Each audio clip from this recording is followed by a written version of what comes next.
Hello, Jayant સાહેબ પંડ્યા બોલે છે? બોલું છું.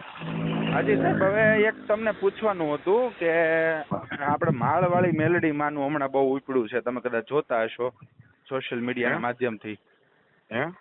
માળવાળી મેલડી માં નામને એક ભાઈ ધૂણે છે, ત્યાં તમે કદાચ જોયું હશે વિડીયોમાં કે હા. ત્યાં તમે ગયા?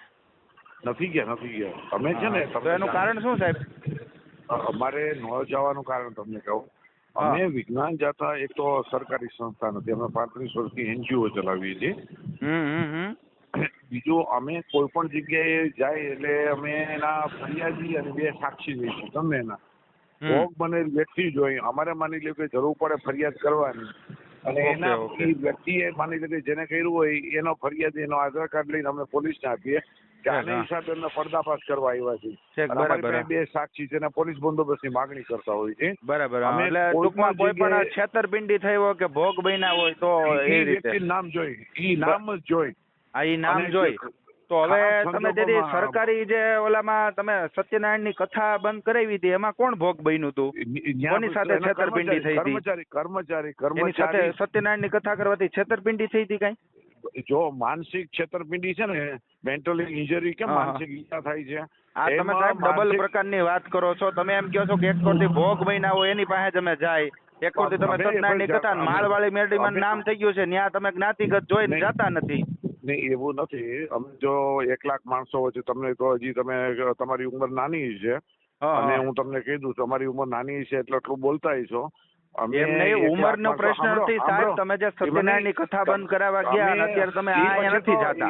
નહીં, ઈ પછી તો 2 કથા બંધ કરાવી, સમજી લેજો. કાલોલમાં બંધ કરાવી, પછી તમે કથા બંધ કરાવી એટલે એનો મતલબ એવો થયો ને કે સનાતન ધર્મનો તમને વિરોધ છે, એવું સાબિત થયું ને? તમારે જેમ સમજવું એમ સમજો. હું કોઈ સમજે ના નથી પાડતો.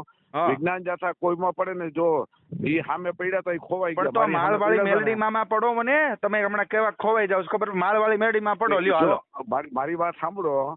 મેં તમને કીધું ને કે અમે કોઈ પણ બાબત વિજ્ઞાન જાથાની શક્તિ હોય ને તો એકવાર માળવાળી મેલડી મારી પાસે જાઓ. હાલો જાઓ, તમારી પાસે શક્તિ છે કે તમારે ન્યા જવાની તેવડ નથી? નાના નાના કર્મકાંડી બ્રાહ્મણોને હેરાન કરવાની શક્તિ છે તમારે, મોટામાં નથી પડતા. વિજ્ઞાન જાથા છે ને, એવું તમે જે માનતા હોય એમાં હું તમને ક્યાંય ના નથી પડતો. એનું કારણ શું છે? તમે કેમ નથી માનતા? તમે કેમ માનતા નથી? તમે ત્યાં જઈ શકો કે ન જઈ શકો ઈ કયો? નાના નાના બિચારા ભૂવા હોય, નાના નાના ઓલા કર્મકાંડી બિચારા પોતાનું ગુજરાન ચલાવતા હોય, એને તમે હેરાન કરવા જાવ છો તો આમાં પડો ને. લ્યો, હમણાં ખબર પડે તમને. અમે પીડિત, તમે મારાથી પીડિત છો એટલે તમે વારવી વાત નહીં સમજો. હું નથી પીડિત. હું પીડિત નથી. હું કથા વાંચવા જાવ જ છું. તમ તાર આવજો ને, તમે બંધ કરાવવા ખબર પડે. આવજો. લ્યો, હું તો જાવ જ છું કથા વાંચવા. જો તમે છે ને, અને સરકારી ઘણી જગ્યાએ સરકારી ઓલા હોય ને, ન્યા હોતન હું વિધિ કરાવવા ગયેલો છું. તમ તાર આવજો, તમે બંધ કરાવવા. શું કહું છું, તમારામાં હિંમત હોય ને તમારામાં તાકાત હોય, શબ્દ યાદ રાખજો. હા. તમારામાં હિંમત હોય ને તમે આવું બોલો છો ને તાકાત હોય, ચાલુ ઓફિસ છે, શબ્દ યાદ રાખો.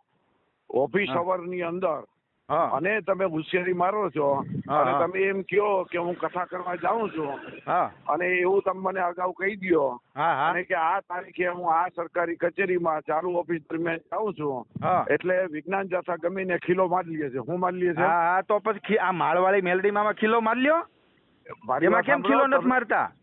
મેં તમને કીધું ને, હું તમને કહું છું જાવ ત્યાં ખીલો મારો. તમારા કેમ તેવડ નથી ખીલો મારવાની? ત્યાં મારો જાવ. તમે કહેતો ને હું કથા એકવાર. પણ એમ નહીં, એ તો તમે કથા, તમે સનાતન ધર્મ નું તમારે ઓલું કરવું છે ને, એ તો અમને ખબર જ છે. તમારે સનાતન ધર્મ નો વિરોધ છે અંદરથી.